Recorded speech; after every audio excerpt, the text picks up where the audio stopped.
Hello, my students. How are you doing? I hope you're fine. Today we will start our first lesson about grammar. It's about sentence types. We have two types of sentences we're going to talk about today: fragment sentence and complete sentence. Besides, we're going to talk about simple subject and simple predicate. So let's start with the types of sentences. Fragment. Fragment is a structure or a group of words that doesn't give a complete meaning.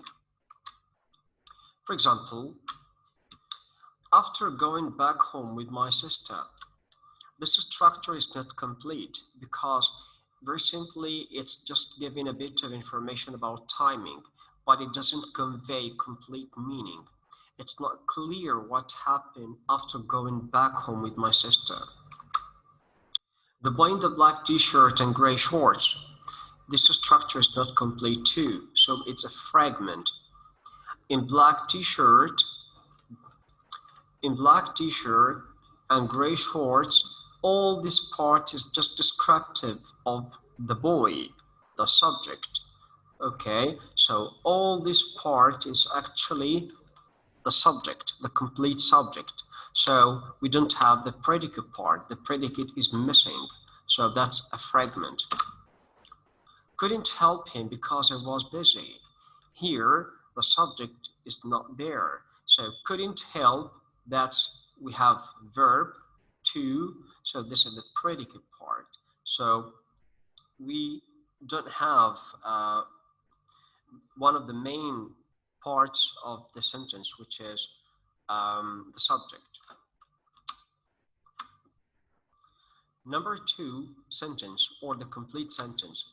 It's a structure or a group of words that gives a complete meaning. Example, he went to school yesterday. He, this is the subject, went to school yesterday. This is the predicate part, so it's complete. Three little girls were dancing to the music. Three little girls, this is the subject, who were dancing to the music. What were they doing? Okay. My family and I were enjoying our weekend by the sea. My family and I, this is the subject, the complete subject, and we're enjoying our weekend by the sea, this is the predicate part. So every one of these structures is a complete sentence. So a sentence is actually made up of two main parts or components, subject and predicate. The subject is thing, animal, or person the sentence is telling about. So it's we can say, or we can conclude it saying it's what or who the sentence is telling about. Number two, we have the predicate part, which is the part of the sentence that tells about the subject. Now let's have some examples. My little son broke a glass yesterday. It's very important here to decide or to state the subject, to find the verb, okay, and use the question word what or who before the verb. For example, the verb here is broke. So to state the subject, we need to ask who broke or what broke.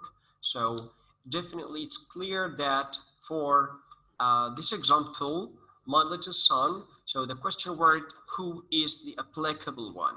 So my little son broke a glass yesterday. My little son is the subject and broke a glass yesterday is the predicate.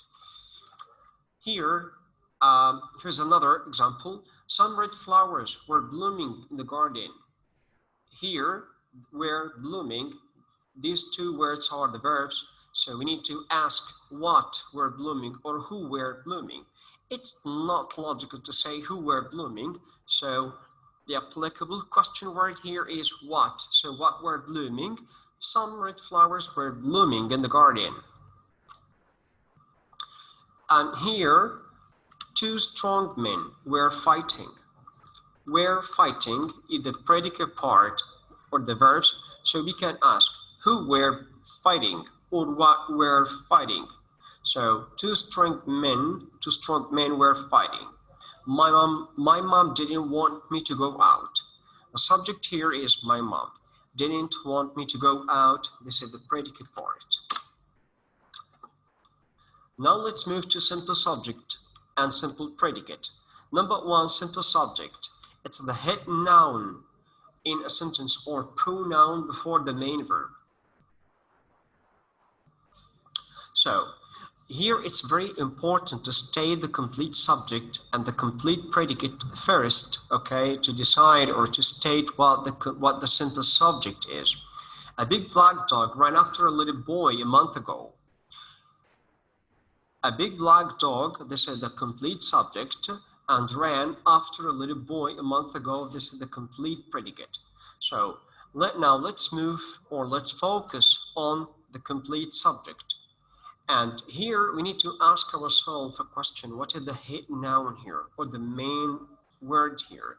It's actually the word dog. So dog here is the simple subject. Then simple predicate. Now simple predicate is the main verb or verbs of a sentence. So let's tackle the same example we took previously. A big black dog ran after a little boy a month ago. Here we need to state the complete subject first and the complete predicate. When we state the complete predicate, we can decide or state the simple predicate. It's only the verb here.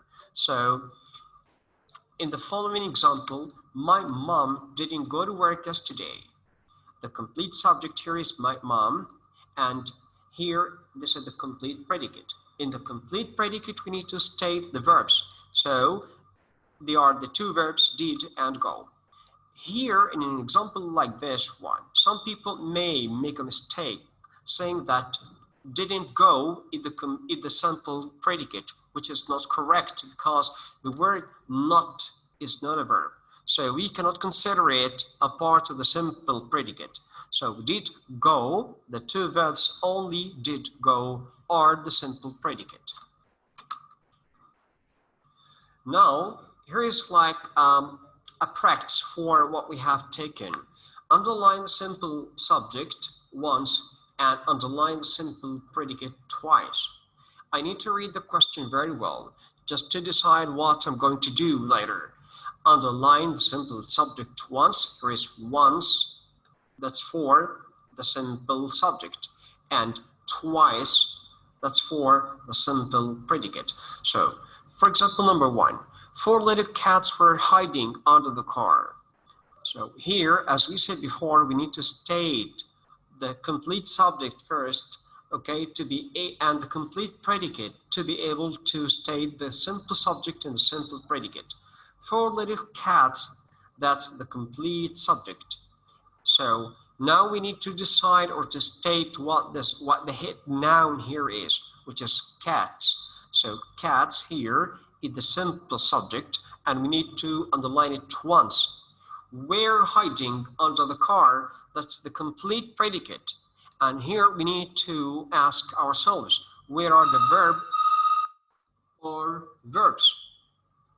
So we're hiding, they are the two verbs. So those are the simple predicate.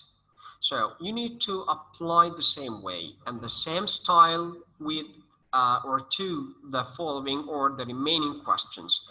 That was everything for today. Thank you and goodbye.